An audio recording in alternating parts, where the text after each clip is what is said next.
Listen up, you yeggs. Here's the play. I don't want to give you the high hat, but if you've never seen this picture, you better take it on the heel and dangle back to Yeggs Central. I'm telling you, I'm dizzy for this movie.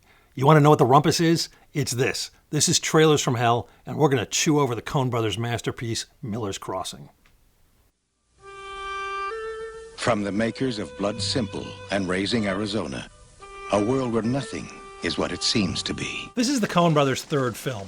They had exploded out of nowhere a couple years earlier with the very great Blood Simple, then took what was, at the time at least, a surprising left turn with the hilarious Raising Arizona.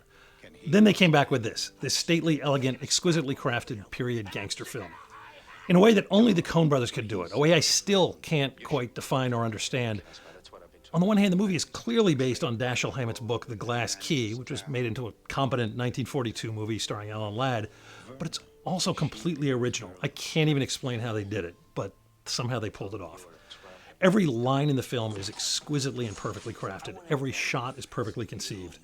Barry Sonnenfeld, who shot their first two films and this, retired from being a DP after this one, and who can blame him? It's a gorgeous, sumptuous visual feast. Once you've shot Miller's Crossing, there's really nowhere left to go, so obviously he became a director. In the middle of writing, the brothers came down with a case of writer's block and ended up writing their way out of it. They wrote Barton Fink in the middle of Miller's Crossing. They wrote it in 3 weeks. Can I tell you how much I hate these guys?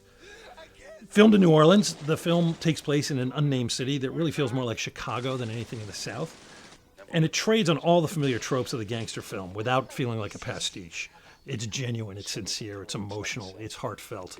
Their inspiration was the incongruous image of a hat in the woods, an image that carries a great deal of weight and poetry in the finished film. And the performances at the heart of it are just amazing. Gabriel Byrne in the lead, you wonder why he wasn't a leading man for 20 years before and after this. Marcia Gay Harden is great, JohnTurturro, Steve Buscemi, and in a part that would be the role of a lifetime if he weren't already Albert Finney. Finney gets the great set piece of the movie, which is also the great set piece of the Coen's entire cinematic oeuvre. It's an amazing bit of violence set to a creaky old recording of Danny Boy. The old man's still an artist with a Thompson.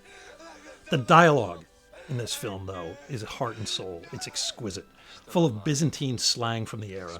A lot of movies whose lingo is more readily accessible spend time schooling you in the language, but the Coens don't waste a minute with that.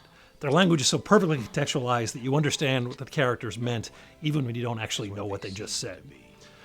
I think the Coens are the best working filmmakers we have. I think they've made some of the finest movies in cinematic history, and I think Miller's Crossing is hands down their masterpiece.